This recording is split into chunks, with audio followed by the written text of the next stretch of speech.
ప్రియమైన వాళ్ళారా, ప్రభువైన యేసుక్రీస్తు నామములో ఈ యొక్క ఉదయకాల సమయాన మీ అందరికీ నా యొక్క హృదయపూర్వక వందనాలు తెలుపుకొంచున్నాను. ఈరోజంతా కూడా మీరు చేయబోయే అన్ని విషయాల్లో దేవుని హస్తము మీకు తోడయుండి మీకు జయాన్ని కలుగు చేయనుగాక.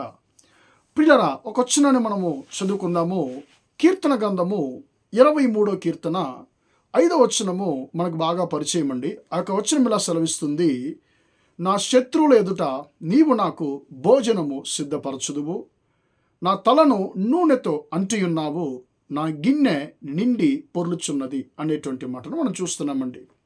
ప్రియులారా, ఇక్కడ దేవుడు మన దేవుడు చేసేటువంటి ఒక 3 విధాలైనటువంటి క్రియలను మనం చూస్తున్నామండి. ఈ యొక్క వచనము, ఈ యొక్క కీర్తన 23వ కీర్తన మనందరికీ బాగా కంఠోపాఠమైనటువంటి ఒక కీర్తన. మన పిల్లలు కూడా సండే స్కూల్లో అనేక సార్లు ఈ యొక్క అధ్యాయాన్ని, ఈ కీర్తనను 23వ కీర్తనను వాళ్ళు కంఠోపాఠంగా చెప్తారు, మనం వినుంటాం. ప్రియులారా, ఈ యొక్క వచనము చాలా శ్రేష్టమైనటువంటి వచనం అండి. ఎందుకంటే ఇక్కడ కీర్తనకారుడైనటువంటి ఈ యొక్క దావీదు భక్తుడు ఆయన అంటున్నాడు, అయ్యా నీవు నా శత్రువుల ఎదుట నాకు భోజనం సిద్ధపరచుదువు అని అంటున్నాడండి. ఇది ఎప్పుడు జరిగింది ఆయన జీవితంలో అని అంటే, ప్రియులారా, ఆయన తన యొక్క సహోదరులు ఆయనను చాలా తక్కువ చూపు చూస్తున్నారు. తన తండ్రి కూడా సమూయేలు ప్రవక్త తన ఈసా యొక్క కుమారులను అందరినీ పిలవమన్నప్పుడు ఈయన అందరినీ పిలిచాడు, కానీ దావీదును ఈయన నిర్లక్ష్యం చేశాడు, దావీదు యొక్క తండ్రి. ఎందుకంటే దావీదు యొక్క తండ్రి యొక్క తలంపేంటి? దావీదు దేనికి ఉపయోగపడడు, అతడు గొర్రెలు కాయడానికి మాత్రమే అతడు ఉపయోగపడతాడని చెప్పి దావీదు యొక్క తండ్రి కూడా దావీదును నిర్లక్ష్యం చేశాడు, తక్కువ చూపు చూశాడు. ప్రియులారా, ఇప్పుడు అలాంటి యొక్క దావీదును దేవుడు ఎలా హెచ్చించాడంటే మనకు బాగా తెలుసండి. గొలియాతును ఈయన జయించాడు. ఎవరు గెలవలేని గొలియాతును ఈయన హతము చేశాడు, చంపేశాడు. కాబట్టి సౌలు రాజుతో, సౌలు యొక్క బల్లలో కూర్చొని సౌలుతో భుజించేటువంటి, భోజనం చేసేటువంటి ఒక గొప్ప సంకల్పాన్ని దేవుడు, అవకాశాన్ని యొక్క దావీదు భక్తునికి ఆయన ఏం చేశాడంటే కలుగు చేశాడు. ప్రియులారా, సౌలు రాజుగా ఉన్నంత వరకు దావీదు సౌలు యొక్క ఆ యొక్క బల్లలో సౌలుతో కూర్చుని భుజించేటువంటి ఒక మంచి, ఒక శ్రేష్టమైనటువంటి ఒక అవకాశాన్ని దేవుడు దావీదుకు దయచేశాడు. ప్రియులారా, ఇక్కడ ఆయన శత్రువులు అంటున్నాడు. ఎవరు శత్రువులు? ఆయన ఇంటి వారే ఆయనకి శత్రువులుగా ఉన్నారు. ఆయన సహోదరులు ఆయనకి శత్రువులుగా ఉన్నారు. ప్రియులారా, ఆయన సహోదరులు కూడా ఆయన్ను చాలా తక్కువ చూపే చూశారు. గొలియాతును ఈయన ఆ యుద్ధంకి వెళ్ళడానికి ముందుగా ఆ సహోదరులు ఆయన గద్దిస్తున్నారు. నువ్వు ఎందుకు ఇక్కడికి వచ్చావు? గొర్రెలను కాయకుండా నువ్వు ఎందుకు ఇక్కడికి వచ్చావు? ఆ గొర్రెల్ని ఎవరి దగ్గర వదిలిపెట్టావు? నీకు చాలా పొగరుంది అని చెప్పి తన యొక్క సహోదరులు ఆయన్ని గద్దించేది మనం చూస్తున్నాము. అప్పుడు తన యొక్క సహోదరు అయినటువంటి దావీదుని వారు సొంత సహోదరుడుగా చూడలేదు, ఒక శత్రువుగానే చూశారండి. అప్పుడు కాబట్టి ప్రియులారా, ఈ యొక్క దావీదు భక్తుడు ఏమంటున్నాడు? అయ్యా, నా ఇంటి వారే నాకు శత్రువులు, నా శత్రువుల ఎదుట నీవు నాకు భోజనము సిద్ధపరచుదువు. దావీదుకు అనేక శత్రువులు ఉన్నారండి. మామయ్య, సొంత మామయ్య సౌలు గారు ఆయనకి శత్రువుగా ఉన్నాడు. ఇలాగా చాలామంది ఆయనకి శత్రువులు ఉన్నారండి. కానీ ఈ యొక్క వచనము, ఈ యొక్క మాట ఎక్కడ జరిగిందంటే, తనకు సహోదరులే శత్రువులుగా ఉన్నప్పుడు ఆ సహోదరుల ఎదుట ఆయనకు దేవుడు ఒక భోజనాన్ని సిద్ధపరచాడు, ఒక హెచ్చింపును దేవుడు ఆయనకి సిద్ధపరిచాడు. అది మాత్రం కాకుండా ఇక్కడ రెండవదిగా దావీదు భక్తుడు అంటున్నాడు, నా తలను నూనెతో అంటి ఉన్నావు. అంటే ఏంటి ప్రియులారా? ఆయన యొక్క సహోదరుల మధ్య 1 సమూయేలు 16వ అధ్యాయంలో మనం చూసినప్పుడు తన యొక్క సహోదరుల మధ్య దావీదును దేవుడు రాజుగా అభిషేకిస్తున్నాడు. ఆ యొక్క నూనెతో ఆయన యొక్క తలను సమూయేలు ప్రవక్త ద్వారా దేవుడు అభిషేకిస్తున్నాడు. నూనెతో ఆయన అంటేది మనం చూస్తున్నాం ప్రియులారా.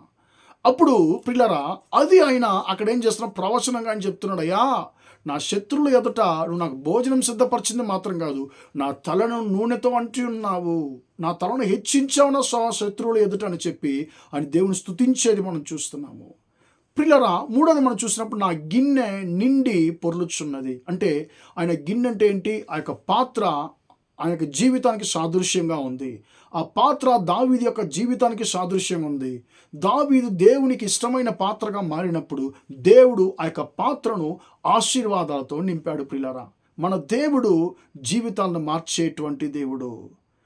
ఏ యొక్క సహోదరులైతే ఆయన అల్పంగా తక్కువ చూపు చూశారు, ఏ సహోదరులు ఆయన గద్దించారో ప్రియులరా, ఆ సహోదరులు ఎదుట, ఆ శత్రువుల ఎదుట దేవుడు ఆయన తలను హెచ్చించాడు, ఆయనకు భోజనాన్ని సిద్ధపరిచాడు, ఆయన గిన్నెను, బ్రతుకును ఆశీర్వాదాలతో నింపాడు. ప్రియులరా, దేవుడు నీ బ్రతుకును కూడా ఆయన మార్చేటువంటి దేవుడిగా ఉంటున్నాడు. ప్రేమ సహోదరుడా, సహోదరి, నీ ఇంటి వారు ఒకవేళ నీకు శత్రువులుగా ఉండవచ్చు. అంటే కొంతమంది జీవితంలో తోడబుట్టిన వారే సహోదరులుగా మారుతారండి.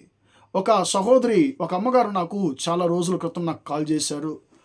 అయ్యా, నా భర్త గారు చనిపోయాడు, నాకు పిల్లలు కూడా నాకు దూరంగా ఉన్నారు, నా తోడబుట్టిన అన్న నన్ను బెదిరించి నా యొక్క అకౌంట్లో ఉండేటువంటి డబ్బంతా కూడా నన్ను బెదిరించి తీసుకెళ్ళి నాకు అకౌంట్లో నుంచి డబ్బంతా కూడా సంతకం తీసుకొని తీసేసుకున్నాడు, నా ఇంటిని కూడా ఆయన పేరుకి రాపించుకున్నాడు. ఎవరో సొంత సహోదరుడు ప్రియులరా, సొంత సహోదరుడు. ప్రియులరా, అలాంటి పరిస్థితుల్లో ఒకవేళ మీరు ఉండవచ్చేమో. ప్రియులరా, మీ యొక్క సొంత సహోదరుడు, మీ యొక్క సొంత ఇంటివారు మీకు శత్రువులుగా మారి ఉండవచ్చేమో. మీ శత్రువులు ఎదుట దేవుడు మీ యొక్క తలను హెచ్చిస్తానని చెప్పి దేవుడు వాగ్దానం చేస్తున్నాడు. ప్రియులరా, మీ శత్రువులు ప్రియులరా మీ యొక్క పేరును చెడిపివేయాలని చెప్పి, మీ యొక్క ఆశీర్వాదాలను అడ్డుపరచాలని చెప్పి, మీరు హెచ్చించబడకుండా, మీరు పైకి వెళ్లకుండా, మీ యొక్క హెచ్చింపును, మీకు కావలసినటువంటి ఆశీర్వాదాన్ని శత్రువులు ఆపుతూనే ఉండవచ్చేమో. యేసయ్య అంటున్నాడు, ఈ యొక్క ఉదయకాల సమయాన్ని నిన్ను చూసి అంటున్నాడు, నీ శత్రువుల ఎదుట నేను నిన్ను హెచ్చించబోతున్నాను అని చెప్పి దేవుడు అంటున్నాడు. నీ యొక్క బ్రతుకు నేను మార్చబోతున్నాను అని చెప్పి దేవుడు అంటున్నాడు. ప్రియులరా, దానియేలును కూడా ఆయన శత్రువుల ఎదుట దేవుడు హెచ్చించాడండి. దానియేలు 6వ అధ్యాయంలో మనం చూసినప్పుడు ఆయన శత్రువులు ఆయన మీద నింద మోపాలని ప్రయత్నం చేస్తున్నారు, ఏ నింద మోపలేకపోతున్నారు. చివరిగా దేవుని గురించిన విషయంలో ఆయన మీద నింద మోపుతున్నారు, ఆయన రాజు ద్వారా సింహపు బోనులో వేయిస్తున్నారు. కానీ దేవుడు అద్భుతకరంగా దానియేలును సింహపు బోను నుంచి కాపాడాడు. ప్రియులారా, ఏ శత్రువులైతే దానియేలును చంపివేయాలని చెప్పి అనుకున్నారో, నింద మోపాలనుకున్నారో, ఆ శత్రువులనే దేవుడు హతము చేశాడు. ఏ యొక్క విషయంలో దానియేలుని నాశనం చేయాలని చెప్పి వారు అనుకున్నారో, ఆ సింహపు బోనులోనే దానియేలు యొక్క శత్రువులు వేయబడ్డారు. దానియేలుకి ఏ యొక్క హాని కలగలేదు ఆ సింహపు బోనులో వేయబడినప్పుడు. కానీ ఆయన శత్రువులకు పూర్తిగా వారు నాశనం అయిపోయారు. కానీ దానియేలుకి ఏం జరిగింది? ఒక హెచ్చింపు దొరికింది. ప్రియులారా, పెర్షియా దేశస్థుడు ఏంటంటే దర్యావేషు కాలం వరకు దానియేలు వర్ధిల్లెను అనేటువంటి మాటను మనం దానియేలు 6వ అధ్యాయం చివరి వచనం మనం చూస్తున్నాం. ప్రియులారా, నీ శత్రువులు నీకు విరోధంగా పోరాడుతున్నారా? నీ శత్రువులు నీకు విరోధంగా భయంకరమైనటువంటి కార్యాలు చేస్తున్నారేమో. నిన్ను చిక్కబెట్టాలని చెప్పి, నిన్ను దేంట్లోన్నా ఇరికించాలని చెప్పి నీకు విరోధంగా ప్రయత్నం చేస్తున్నారేమో. యేసయ్య అంటున్నాడు, నీ శత్రువుల ఎదుట నేను నీ తలను హెచ్చించబోతున్నాను. నీ శత్రువుల యొక్క ఏ యొక్క అన్యాయమైనటువంటి దురాలోచనకు నేను నిన్ను అప్పగించను, నిన్ను అద్భుతకరంగా విడిపిస్తానని చెప్పి దేవుడు నీతో మాట్లాడుతున్నాడు. అయ్యా, నాకు ఎందుకు ఇలాంటి శత్రువులు పోరాటం అని చెప్పి నువ్వు బాధపడుతుండవచ్చేమో. నీ యొక్క శత్రువులు చేసేటువంటి ప్రతి ఒక్క క్రియను దేవుడు నీకు హెచ్చింపుగానే దీవెనకరంగానే మార్చబోతున్నాడు.